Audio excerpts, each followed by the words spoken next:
정부의 움직임은 레임덕이 전혀 없이 움직이고 있고 사법부는 마치 레임덕이 있다는 듯이 움직이고 있는데 우리는 여기서 어느 장단에 춤을 춰야 될지를 모르겠습니다. 안녕하십니까 여러분, 꿀수훈입니다. 오늘은 방역패스 정책에 대해서 이것은 잘못되었다고 자신의 소신을 밝힌 그런 판결을 내린, 정부 정책에 반대하는 판결을 내린 판사가 사직서를 냈다.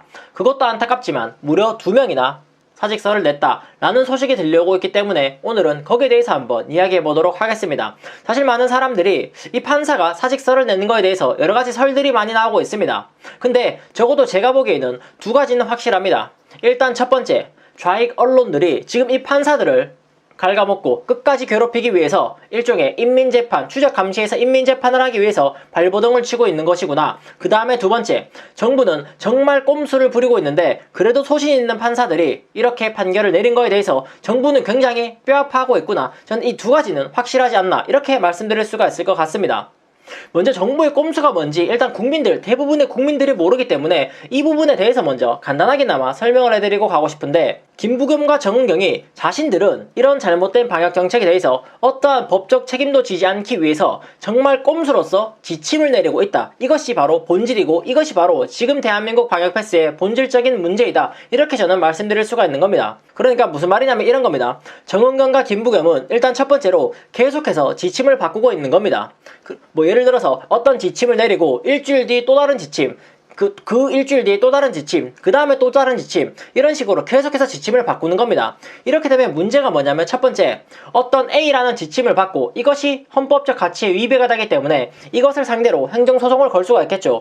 근데 문제는 이런 지침을 가지고 행정소송을 걸었을 때 행정소송을 가고 절차가 타고 올라가는 그때 두 번째 지침이 나오는 겁니다. 첫 번째 지침을 폐기하면서 두 번째 지침을 내리는 순간 첫 번째 지침은 자동적으로 폐기가 됐죠. 그러면 법원 입장에서는 이미 이거는 이 행정소송을 할 이유가 없는 겁니다. 없는 거에 대해서 소송을 할 필요가 없죠. 없는 거에 대해서 효력정지 처분 같은 것들을 내릴 수가 없으니까 그냥 각하시켜버리는 겁니다. 이 지침 봤는데 이미 바뀌었잖아. 옛날 거네. 폐기했네? 야 이거 안 돼. 판단해줄 수 없어. 각하처분. 이렇게 해버리는 겁니다. 일단 이런 첫 번째 꼼수로 계속해서 지침을 난립하고 있는 거. 이것이 바로 첫 번째 꼼수이고, 두 번째 꼼수는 그야말로 국민들을 기만하고 속이는 건데, 쉽게 말해서 이런 겁니다. 김부겸과 정은경이 국민들 대다수를 상대로 어떤 처분적인 행동을 내린다. 이제부터 국민들은 이렇게 하십시오 라는 말을 직접적으로 하는 순간 소송의 당사자가 될 수는 있지만 이 사람들은 그래서 빠꼼하고 치사하게 각 지자체에다가 명령을 하다라는 겁니다. 물론 명령이라는 이름이 아니라 일종의 권고, 지침으로서 내리는 겁니다.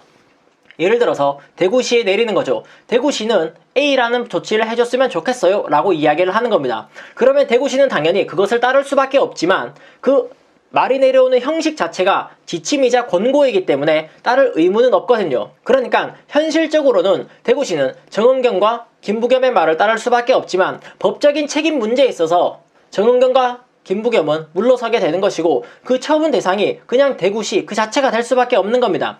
그래서 지금 이런 국민들이 고개를 갸우뚱하는 판결들이 나오는 겁니다. 아니 전국이면 전국이지 왜 서울만 방역패스 효력 정지지? 이런 판결이 나오는 이유가 김부겸과 정은경이 이렇게 치사하게 각 지자체, 특별시, 광역시 이런 곳들에다가 지침으로서 하다라고 그 지침을 각 지자체가 알아서 해결하도록 만들어놨기 때문에 소송을 걸었을 때 각 지자체와 1대1로 싸우는 거지, 정은경과 1대1로 싸워서 바로 전국적인 효력 정지를 매긴다, 이런 것들을 없게 만들어 놓은 겁니다. 이런 2가지의 꼼수를 부린 겁니다. 첫 번째, 지침을 난립함으로써 자신들의 어떤 법적인 어떤 소송 당사자가 되는 그런 것들을 피해가는 거. 그 다음 두 번째, 아까 말씀드린 대로 지침으로서 각 지자체에 하다라면서 재판에서의 싸움은 자기들이 하지 않고 각 지자체에게 떠넘겨버리는 이런 2가지의 치사한 꼼수를 벌이고 있는 겁니다.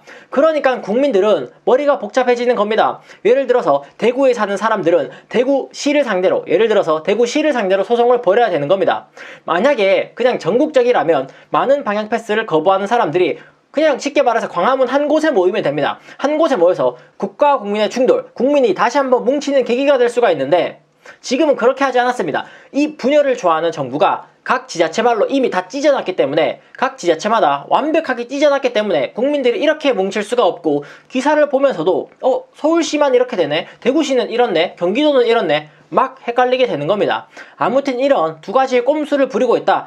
그런데 그 와중에 판사들이 효력 정지 처분을 그냥 때려버리니까 정부의 정책에 정면으로 바라는 그런 판결을 때려버리니까 이 사람들이 굉장히 아픈 거죠. 아플 수밖에 없는 거죠. 그러니까 좌파 매체, 특히 한겨레 같은 곳에서 이상한 기사들을 써댈 수밖에 없는 거 아니겠습니까? 방역패스 제동 걸자마자 법복을 벗는 판사들, 사법신뢰 훼손 비판을 받고 있다. 이런 식의 기사를 냈습니다. 아니죠. 이런 기사를 쓰기 전에 먼저 잘못된 방역패스에 대해서 먼저 이야기를 했어야죠. 하지만 이 사람들은 소신 있는 판사를 오히려 공격하고 나섰습니다. 기사의 내용을 보면 기가 찹니다.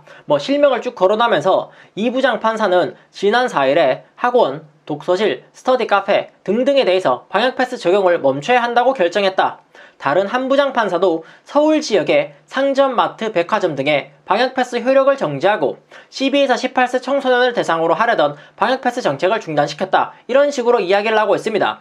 이렇게 제가 말씀드렸습니다. 서울 지역만 이렇게 되는 거, 이거 다 정은경과 김부겸의 정치적인 계산입니다. 최근 방역패스 정책에 제동을 건 판사들이 법원에 사직서를 낸 것으로 파악된다. 사법 신뢰를 떨어뜨리는 처사라는 비판이 나온다. 지금 이딴 식으로 보도를 하고 있습니다. 마치 이 판사들이 방역패스 정책에 제동을 건 다음에 바로 도망을 치는 그런 식의 지금 표현을 쓰고 어조를 씀으로써 이 판사들을 비판하고 있지만, 사실 냉정하게 말해서 팩트로만 말해서 이 판사들은 12월 달에 이미 사직서를 제출한 상태였다. 지금 조선일보는 그렇게 보도하고 있습니다.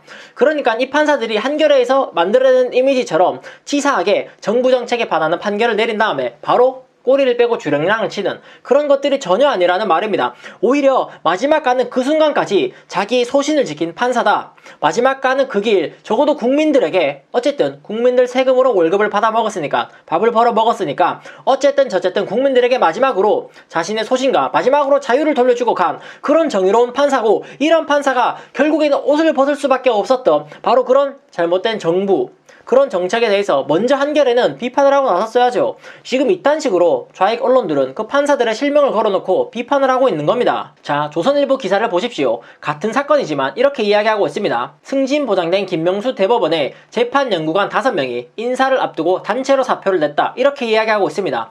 그러니까 방역패스에 반대한 그 2명의 판사만 사직서를 내는 것이 아니라 이미 우리나라 사법부와 정부가 이렇게까지 무너져 있기 때문에 이 판사들이 도저히 양심상 견딜 수 없어서 뛰쳐나왔다. 이렇게 보는 것이 맞는 것입니다. 작년 12월 법원 행정처는 대법원장과 가까운 위치에서 근무해서 일선 법원에 다른 요직으로 승진할 가능성이 큰 자리로 손꼽히기도 하던 5명이 사직서를 냈다는 것을 본지는 입수했다. 이렇게 이야기하고 있습니다. 그러면서 해석으로는 밑에 뭐라고 나와 있습니까?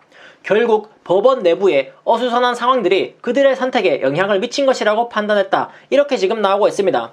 그러니까 결국 이 지금 그만둔 법원의 효력 정지 판결을 내린 그 판사들이 그만둔 이유는 직접적으로 방역패스에 대해서 반대한 다음에 꼬리를 빼고 도망을 가는 그런 모습, 한겨레가 그리는 그런 모습이 아니라 마지막 가는 그 순간까지 나는 이미 작년 12월에 이거 안 하려고 그만두려고 마음을 먹었습니다. 하지만 맡고 있는 판결은 끝까지 맡아야 되지 않겠습니까? 그리고 그 판결이 마지막이니 유정의 의미를 거둬야죠. 국민들에게 다시 한번 자유를 돌려줘야죠. 그래서 이런 판결을 내린 겁니다. 어차피 떠날 사람들이었다고 보는 것이 맞는 것이고, 그 떠나게 만든 것은 사법부, 무너지는 사법부, 양심 있는 판사로서 이렇게 사법부가 무너지고 있는데 내가 이 무너져가는 난파선의 일원으로 국민들의 낯을 어떻게 볼 수가 있겠느냐. 그렇게 양심이 찔려서 그만뒀지 않겠습니까? 적어도 2명의 그 판사, 자유를 국민들에게 돌려준 적어도 그 2명의 판사는 저는 어쨌든 저쨌든 마지막까지 그래도 양심은 있는 판사였다. 그렇게 생각을 하고 있습니다. 그리고 그런 판사들을 몰아낸